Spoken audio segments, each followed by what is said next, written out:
Good morning বন্ধুরা, সবাই কেমন আছো? আমি ভালো আছি। তোমাদেরকে এই বার্তাটাও আমার দেয়া উচিত, তাই না, যে আমিও ভালো আছি। আর তোমাদেরকে শিবরাজ ফ্যামিলি ব্লগে স্বাগত জানালাম। আজ 1 মে, বুধবার, ওয়েডনেসডে। আজ হচ্ছে শ্রমিক দিবস। আর এখন ঘড়িতে বাজে সকাল 7টা। এখন থেকে আমি আমার ব্লগ স্টার্ট করছি। আজকে শ্রমিক দিবসে যে সমস্ত শ্রমিকরা সকাল হলেই বাইরে কাজে কর্মে বেরিয়ে যান, তারা আজ বাড়িতে একটু থাকবেন, তাও একটা দিন রেস্ট ওনাদের। তারপর আমি বেড কভার, বালিশের কভার, মশারি সব তুলে নিয়ে চলে এলাম। ওগুলো আজকে কাচা হবে। আর অন্য পরিষ্কার বেড কভার বিছিয়ে নিলাম বিছানাতে। তারপর ওগুলো ভিজিয়ে দিলাম সানলাইটের জল করে। এখন আমি চা করছি আমার নিজের জন্যে, জানো তো বন্ধুরা। চা আর বিস্কুট দুটো নিয়ে নিলাম, লিকার চাই করলাম।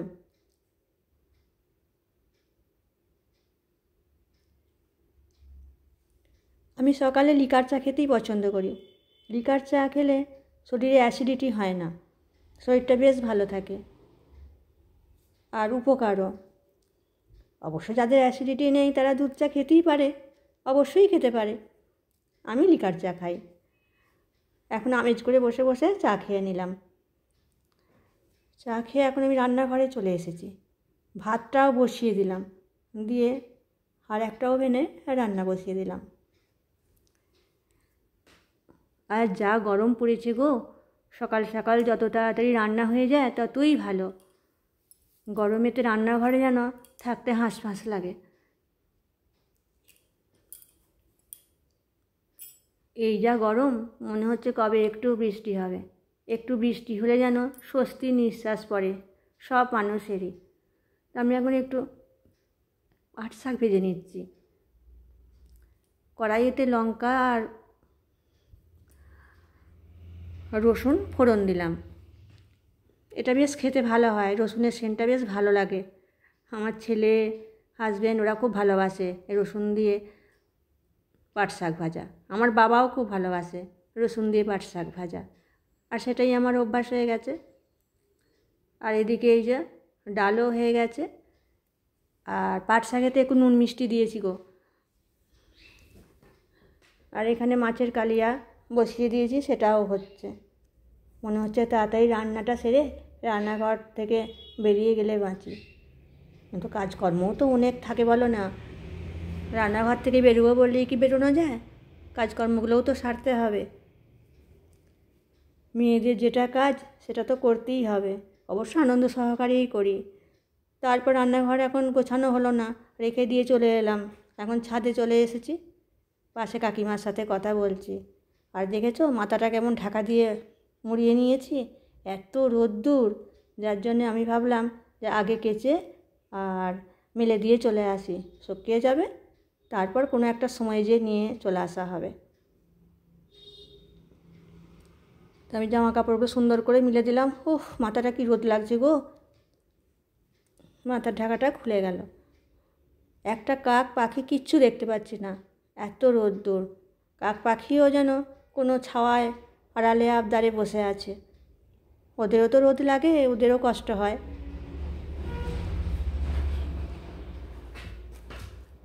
আর গরমে সব মানুষের যেমন কষ্ট হয় ওদেরও কষ্ট হয়, সবারই কষ্ট। পাশে পাশে সব কুকুরগুলো আছে, তারাও দেখছি ছাওয়াতে যে কোথাও বসে বসে একটু ঢুকছে। আবার ড্রেনে জল আছে, জলের মধ্যেও আবার অনেক সময় দেখছি নেমে গা ডুবিয়ে বসে আছে, জানো। তারপর আমি মিলে দিয়ে চলে এসেছি। এখন রান্নাঘরে কাজ একটু বাকি ছিল বললাম, এবার গ্যাসটা মুছবো। গ্যাসের এগুলো খুলে নিচ্ছি, নিয়ে গ্যাসটা একটু ভালো করে মুছে নেব। আর রান্নার পর পরিষ্কার পরিচ্ছন্ন করে নিলে মনটা বেশ ভালো লাগে। এবার সারাদিন আমি যখনই রান্নাঘরে ঢুকবো দেখবো একদম পরিষ্কার পরিচ্ছন্ন, মনও একদম ফুরফুরে হয়ে লাগে। আমি একটা বাটিতে জল নিয়েছি, আর নিয়ে একটা কাপড়ের টুকরো নিয়ে ভিজিয়ে আর মুছে নিচ্ছি।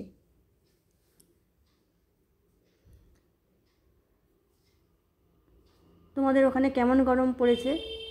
আমাদের এখানে তো বেজায় গরম। রাত্রে ভালো ঘুম হচ্ছে না, বিছানা সব সময় গরম। পাশ ফিরছি যেন মনে হচ্ছে ছ্যাঁক ছ্যাঁক করে গরম লাগছে। সকাল রাত্রি সন্ধে সব সময়ই গরম, সব সময়ই গরম। যতক্ষণ না বৃষ্টি হচ্ছে ততক্ষণ এই গরমটা থাকতেই থাকবে। ভালো করে আমি গ্যাস ওভেনটা মুছে নিলাম এবং গ্যাসের টেবিলটাও ভালো করে মুছে নিচ্ছি। ব্যাস, সুন্দর লাগছে, চকচক করছে। তারপর কিছু বাসন আছে, বাসনগুলো আমি সাবান দিয়ে মেজে রেখেছি, এবার জল দিয়ে ধুয়ে নেব। তার আগে আমি এখানে একটা কাপড় বিছিয়ে নেব। দাঁড়াও, বিছিয়ে নিই। শুকনো কাপড়, কী হয় বাসনগুলো যখন ধুয়ে রাখবো জলটা শুকনো কাপড়টা সোপ করে নেবে, তাহলে আর ওখানটা পরিষ্কার রইল। বাসনগুলো যখন গুছিয়ে রাখবো জল ঝরে যাওয়ার পর, তখন কাপড়টা তুলে নিয়ে মিলে দেবো।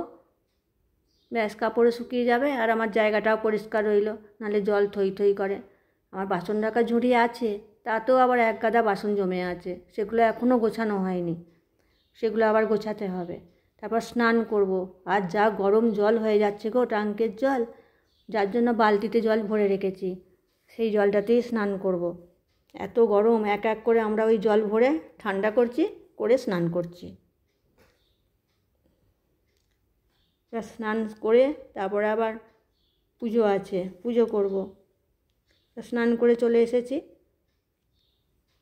এখন পুজো সেরে নিচ্ছি। মোটামুটি কাজ অনেকটাই হয়ে গেছে, এরপর একটু বসবো। তারপরে আবার কাউকে ফোন করতে হয়, তারপরে একটু হাতের কাজ থাকে, সেলাই বোনা, সেগুলো করি।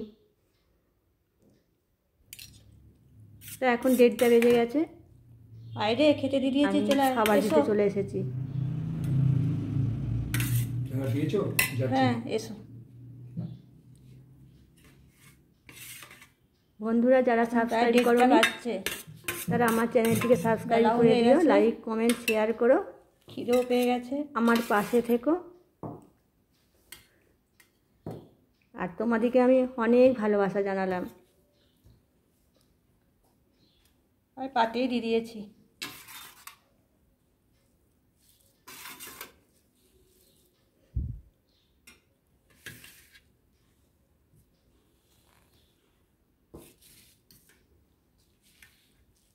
আয়,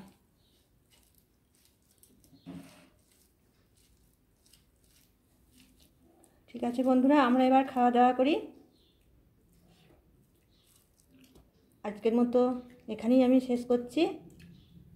আবার দেখা হবে অন্য ব্লগে। Tata, bye bye.